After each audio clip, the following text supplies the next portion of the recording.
नमस्कार विद्यार्थी बंधू आणि भगिनींनो, महाराजा जवाहरराव शिंदे महाविद्यालय श्रीगोंदा ज्युनियर विभाग मराठी विषय शिक्षक श्री मखरे SP उपयोजित मराठी यामधील पहिला भाग आपण मुलाखत पाहिलेला आहे. आपण दुसरा भाग आता माहिती पत्रक पाहणार आहोत. माहिती पत्रकामध्ये प्रास्ताविक, माहिती पत्रकाचे स्वरूप, माहिती पत्रकाची गरज, माहिती पत्रकाच्या रचनेची वैशिष्ट्य, त्यामध्ये असणारे वेगवेगळे विभाग, माहिती पत्रकाची रचना, भाषाशैली, व्यावसायिक संधी, अनेक भाग माहिती पत्रकाच्या माध्यमातून दिले गेलेले आहेत. या माध्यमातून आपण आजचे युग हे स्पर्धेचे आहे. रोज नवनव्या संस्था, उद्योग उदयाला येत आहेत. नव्या तंत्रज्ञानाच्या सोबतीने नवनव्या योजना जागतिक बाजारामध्ये सर्रास वावरत आहेत. एखाद्या संस्थेची, योजनांची, उत्पादनाची तपशीलवार माहिती सर्वसामान्य लोकांपर्यंत पोहोचवण्याचे काम माहिती पत्रक करत असते. जागतिकीकरण आणि व्यापारीकरणामुळे ग्राहकही दिवसेंदिवस जागरूक आणि चौकस होऊ लागले आहेत. ग्राहकाला घर बसल्या लिखित स्वरूपातील तपशील माहिती पत्रकाच्या माध्यमातून उत्पादक उपलब्ध करून देऊ लागले आहेत. माहिती पत्रक हे एका अर्थी उत्पादनाचे, संस्थेचे प्रसिद्धी पत्रकच असते. माहिती पत्रकात उत्पादक आणि ग्राहक यातील अप्रत्यक्ष दुवा मानता येऊ शकतो. आता माहिती पत्रकाचे जे स्वरूप आहे, त्या माहिती पत्रकाच्या स्वरूपामध्ये एखादी संस्था, उद्योग, गृहोद्योग यांना किंवा यातमध्ये दिवसेंदिवस नवनवीन योजनांची भर पडत असते. जागतिकीकरणाच्या युगात नवनवीन संस्था, बँका, विविध सेवा पुरवणाऱ्या संस्था यांची निर्मिती व वाढ होत आहे. माहिती पत्रकातून विशिष्ट उत्पादन, सेवा यांची तपशीलवार माहिती मिळत असते. माहिती पत्रक म्हणजे वैशिष्ट्यपूर्ण माहिती देणारे लिखित स्वरूपातील परिचयात्मक पत्रक होय. माहिती पत्रक हे एक प्रकारे सेवा, संस्था लोकांपर्यंत पोहोचवण्याचे साधन असते. माहिती पत्रकामुळे उत्पादक आणि ग्राहक यांच्यात संवाद निर्माण होतो. उत्पादनाला नवीन बाजारपेठ मिळवण्यासाठी माहिती पत्रक पहिली पायरी असते.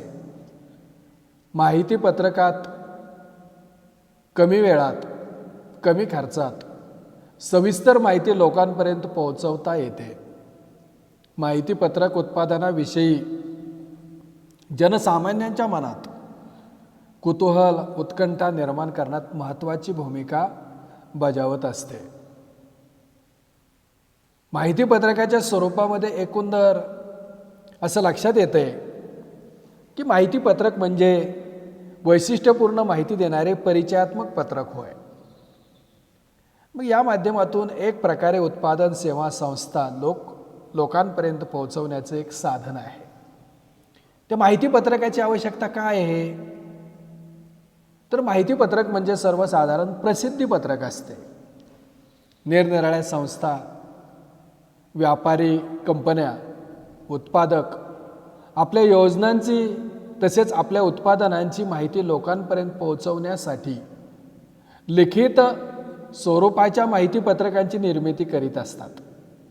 फळे, भाजीपाला विक्रेत्यांपासून ते लक्षावधींची उलाढाल करणाऱ्या व्यापाऱ्यांपर्यंत सर्वांना माहिती पत्रकाची आवश्यकता असते.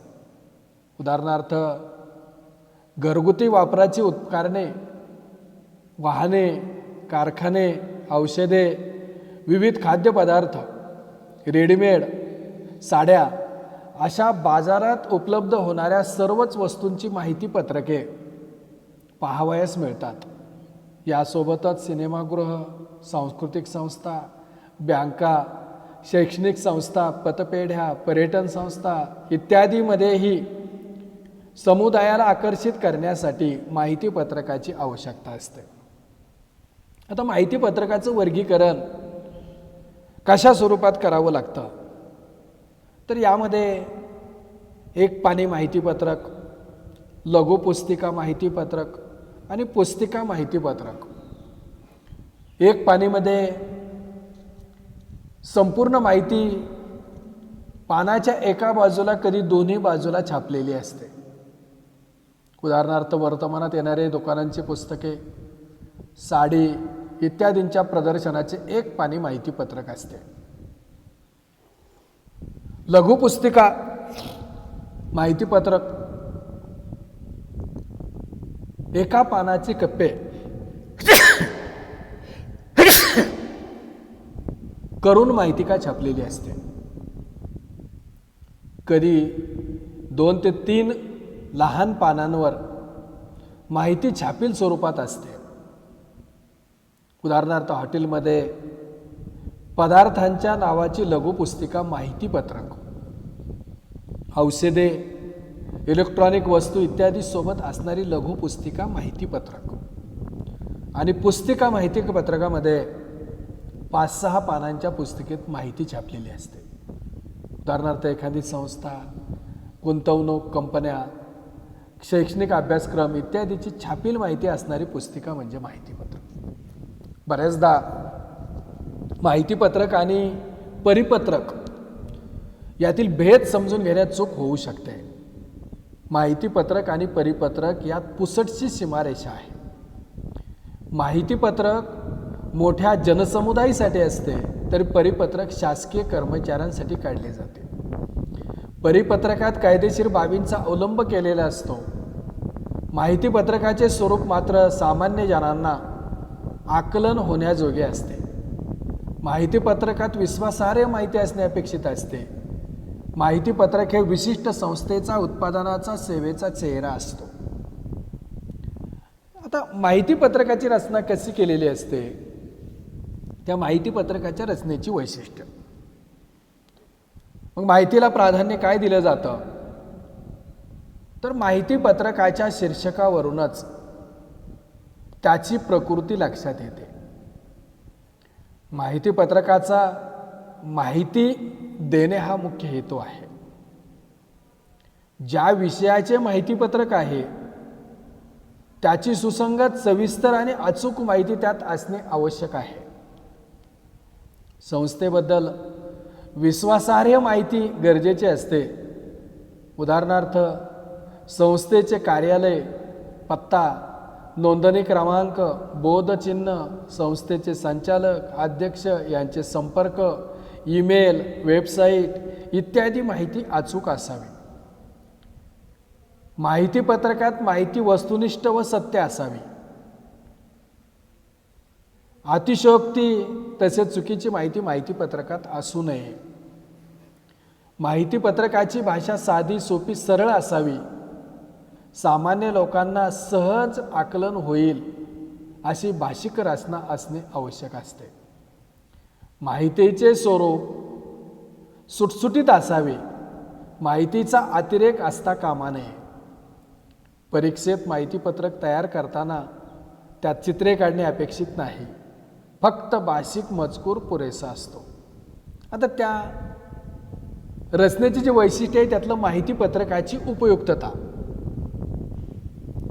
यामध्ये त्यांनी जो भाग सांगितलेला आहे, यामध्ये माहितीपत्रके उपयुक्त असावी.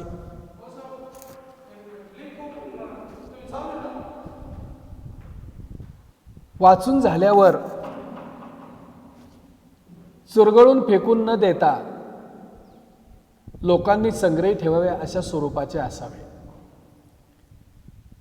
माहितीपत्रकात ग्राहकाच्या उपयोगाची जिव्हाळ्याची माहिती असल्यास माहितीपत्रकाची उपयुक्तता नक्कीच वाढते. माहितीपत्रकातील माहिती आकर्षक परंतु विश्वासार्ह असल्यास वाचक असे माहितीपत्रक जपून ठेवतात, त्याचा प्रचार करतात. माहितीपत्रकाची काही क्षेत्रे: ग्राहकाचे दैनंदिन प्रश्न, आरोग्य, शेती, तांत्रिक किंवा वैज्ञानिक स्वरूपाची माहिती देणारे माहितीपत्रक. ग्राहक अशा माहितीपत्रकाकडे लगेच वळतात. उदाहरणार्थ, कोरोनावर मात करताना अशी वाढवावी प्रतिकारशक्ती, फळांची खरी ओळख पटवताना कसे असते अन्नधान्यातील भेसळ, या सगळ्याची माहिती, वैज्ञानिक स्वरूपाची माहिती देणारं माहितीपत्रक, ग्राहक अशा माहितीपत्रकाकडे लगेच वळतात. माहितीपत्रकाचं वेगळेपण काय आहे? तर इतरांच्या माहितीपत्रकापेक्षा आपले माहितीपत्रक वेगळे आणि वैशिष्ट्यपूर्ण कसे असेल याची काळजी घेतली पाहिजे. बाजारात रोज नवनवी उत्पादने येत असतात. या स्पर्धेत आपल्या उत्पादनाच्या माहितीपत्रकाचे वेगळेपण टिकवणे आवश्यक असते. त्यासाठी माहितीची मांडणी वेगळेपणाने केली जाते. अन्य माहितीपत्रकापेक्षा आपले माहितीपत्रक वेगळे ठरण्यासाठी मजकुराची आकर्षक मांडणी, माहितीची उपयुक्तता सांगणारा आकर्षक मजकूर, आकार, पानांची मांडणी, सुलेखन, अक्षरांची ठेवण इत्यादीद्वारे वेगळेपण आणले जाते. आता आकर्षक मांडणी म्हणजेच लेआउट. माहितीपत्रकातील माहितीची मांडणी आकर्षक असली पाहिजे. मांडणी सरधोपट असू नये. यामध्ये माहितीपत्रक दिसताक्षणी वाचावेसे वाटले पाहिजेत. यासाठी त्याची माहिती कागद दर्जेदार असावा, छपाई रंगीत असावी, पहिले पृष्ठ तर खूपच आकर्षक असावे, त्याचा आकार योग्य असावा, शीर्षक, बोधवाक्य ठसठशीत दिसणारे असावे. माहितीपत्रकाचा आकार योग्य असावा, खूप मोठा व लहान असता कामा नये. मध्यम आकारात माहितीच्या मजकुराची मांडणी नीटनेटकी करणे शक्य असते. माहितीपत्रकाच्या कागदाची निवड ही महत्त्वाची असते. कागद अगदी हलका तसेच अगदी जाड असणे योग्य नाही. बदलत्या काळात रंगीत माहितीपत्रक ग्राहकाला आकर्षित करीत असतात, त्यामुळे छपाई रंगीत असल्यास सहाय्य होते.